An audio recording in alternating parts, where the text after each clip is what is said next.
Thing with your temperament in mind, I think is super important. Super important. I think that, we all come at this a little bit different. And when I put together Planning for Peace, I split it up into months on purpose, not just for my choleric brain, but also for the sanguine part of me and for all of my friends that are phlegmatic and melancholy who might get overwhelmed too easily. So we split it up so that each month you have something to do. And really and truly, as you're looking, even if you're not doing Planning for Peace, this is going to be vital information for you. So if you're getting ready to plan, just listen. Split it up. Don't do all of it, try to tackle all of it at once. That's often what I see happening. I see moms that, they've waited till the last minute and then they're trying to tackle the whole thing, and it's incredibly stressful to tackle the whole thing. It's not a big deal if your child is in kinder or first grade.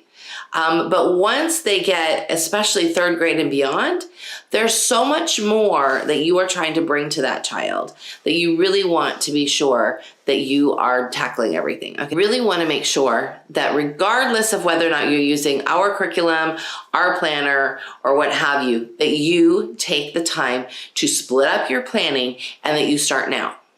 So what should you be doing now? This first month, you should be at least reading your curriculum cover to cover. And I mean from the dang title page to the last blank page at the end, all of it. The reason that I say that is because you really need to make sure that you catch all of that front end information. As a curriculum writer, and I know other curriculum writers too, when we write that front end, it's not for us, it's for you. That front end usually has information on the child's development at this point in time. It has all kinds of information. So you want to make sure that you read that front end. Don't just hop right to the lesson plans, because you're actually not focusing on the lesson plans in this first month anyway. You're really just wanting to get it for content. So, I recommend that you read the curriculum a couple of times. The first time, you're just reading it through to understand the content that's there. I don't even recommend that you take notes that first time, because that first time, you want to kind of just dive into it like it's a great novel. Then the second time through, grab your notebook or your Post-it notes. I think that Post-it notes are great for this, or Post-it flags, or a combination of both probably. Notes so that you can write the notes and leave the little tab part on the edge so that you can see, and flags so that you make sure you flag things that you want to go back to. So that gives you the opportunity to read, understand what the big picture, that whole, and then you're going back and you're flagging or marking maybe the parts that you are either sure you're going to struggle with. Maybe you read through it the first time, you're like, ooh, that would be there's a great field trip opportunity there. So you're going to mark those things. You're going to mark all of those pieces then so that you have those ideas with you when you sit down to go through and get started on the next portion of planning. The cholerics have already been thinking about next year, y'all. I have been thinking about Sam in 7th grade and Soraya in 2nd grade for probably since December. Not doing a whole lot about it, because the sanguine to me is easily distracted, but absolutely thinking about how some of the things that we are working on right now are going to play out when we're working on 7th grade for Sam. And so, and those of you who have been with us since Sam was a baby, can you believe he's gonna be in 7th grade? That's a choleric thing. Also, the sanguines really like to plan, so the sanguine is probably already making a list of all the fun things she wants to do this next school year. Now her job is going to be making sure she follows through. So if you're not using Planning for Peace and you are sanguine, I would suggest that you, as you're going through things, that you make yourself notes in a place that you are sure that you'll go back to. So maybe you set, maybe if you've got a phone, a smartphone, you're setting reminders, on each of the months so that you remember to actually follow through on some of those things. Because what happens, like when the sanguine part of me takes over, and I know all the sanguines can absolutely identify with this, that you get really excited about all of the awesome things. And then it comes down to implementing them and you're like, oh man, there were like 15 things I wanted to do, but I only have time for one. So, or I'm gonna try to cram in 10 of them. So I want you to start planning now so that you can start to sort of sift through and weed through and only do the most important things or the things that are the most relevant to you. The choleric, like I said, you've already been thinking about things since December, so you're probably already deep in note-taking mode. I want you to be in the habit of it now. So that's the great thing with regards to, say, the phlegmatic, that once you get in the habit of it, I mean, wouldn't you say, dear? Once you're in the habit, you're over that hump, and then you're comfortable. Yeah, it's getting. It's getting over that hump of, oh, this is so uncomfortable. Oh, there's so much stuff, and oh, I just want to quit. But oh, I did it, and look at I did it. Yeah, that's great. She says planning the time for the day's lessons. Well, planning, because we're going to take it over 4 months. It's not going to take you that much.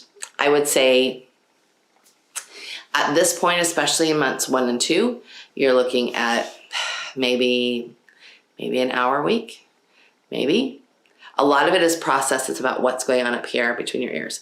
Okay, somebody over here asked Green T 729 asked, where can I post questions? Right here works. You can post them here in the thread. Okay, so if you are melancholy, you are likely stressed because you don't think you can do as good a job as you want. And so you are struggling most, and of course I'm talking in generalities for sure. There's definitely, pieces to dial in on this, and everybody comes at it for a different reason. But you are stressed about whether or not you can do justice to this beautiful curriculum. And then you're struggling with your confidence a bit. So we do a lot of inner work in the first month of Planning for Peace about confidence and about who's got your back. Spirit's got your back. Source has your back. The universe has your back. And so it's about, really dialing into what do you need to have the confidence that you need to go forward with this. And what you need are skills and the desire to do it. And the skills come, like we talk about where to acquire skills, what month to actually dial into acquiring those skills. And we do a lot of that in month 2. Like, okay, I evaluated what is and where I need to go with that. Now I'm going to make goals for getting all of that done. And because we break it up into bite-sized chunks, it's not like so much in your face. And because what happens with the melancholy often is it is also overwhelming, but it is overwhelming from a different place. It is overwhelming from a place of not worthy, of not feeling like you can bring justice to it. And I'm telling you, you can. You can. You just have to break it all down and take the time to go follow through and to go through and really, do all of the pieces. So for all temperaments, your job the first month is to make sure that you are reading that curriculum cover to cover. Now, if you're watching this video on the replay and it is August 5th, then I'm going to tell you, you have 1 day to read it cover to cover. So you best sequester yourself or get those kids to the park so you can sit under a tree and read. For 1 day, I want it read cover to cover. And listen, I don't know about other people's curriculum. I write very conversationally. So you're going to hear you and I are sitting there having a cup of tea. Get through it. It's not going to take you that long. All of the front ends of all of our curriculum can be gotten through very quickly. Because I do try to write conversationally, and because there are topics that make you go deeper than others for sure. But if you are watching this on August 5th on the replay, you've got to get busy. And we will do another coming late series that will start in August. But don't wait for that. If you're listening to this in July, I'm just gonna wait. Don't wait. Get busy. Get busy. This is not a wait situation. If you are having a baby this summer, get busy. If you know you're going to have surgery in 2 weeks, get busy. If you're going on vacation for a month, get busy. Do not wait until you come back. Do not wait. You will be really upset at yourself that you did. So that's really what I want to say today is really just sort of get started.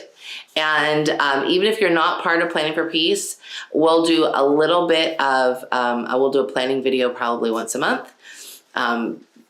but it's not going to be nearly the depth. In Planning for Peace, in those videos, when we have those live calls, I am taking everybody's questions, where they are, what their struggles are. We're going deep. I'll say, tell me more about that. Talk to me about why you're having this struggle. We go deep. So if you want group coaching for this next school year, this is the way to go. That's the cheapest way. You get group coaching for 5 months. So this is the best way to go. I think that if we can look at more things in our life based on how we come to things with our temperament, then it really helps us sort of inform how we're showing up. And because I know that not all temperaments tackle planning the same way. And like I said, in knowing that, we split it up for a reason. And that's sort of how I've always planned. But when I did it intentionally for temperament, I did it because I knew how each temperament would be coming at things. And I want you to feel good about it. I want you to be, at August 30th, when we're all done and you're like ready, or whatever date in August that's going to be, and you're ready to sort of start teaching school, I want you to be like, yes, I did it. And it didn't take as long as I thought it was going to. So I did it and I feel great. And I know exactly what I'm doing from now all the way through the school year. And you're going to pat yourself on the back and you get a giant smile. I'm so happy and thankful that I took the time to plan. So you'd be super happy with yourself for doing it. And the lovely thing about planning my way, because I know that the sanguines are like, but I like to take a lot of time off, or what if I don't want to do that? Plan anyway. Even if you tend to go off the path and go do your thing, this is what I know about sanguine moms. When they message me and they're like, I didn't do all the planning, and now we took a time off, and now I don't know where to go. But if you have this done, then usually what I say is, okay, take a deep breath. So you went and played a lot. It's okay. Take a deep breath and let's talk about where you left off, and go to that place in your Planning for Peace journal. And we're just going to take some white out and white out those dates and put new dates in. And it's all good. Let's just walk forward from here. Don't beat yourself up for walking off the path. Just walk forward from here.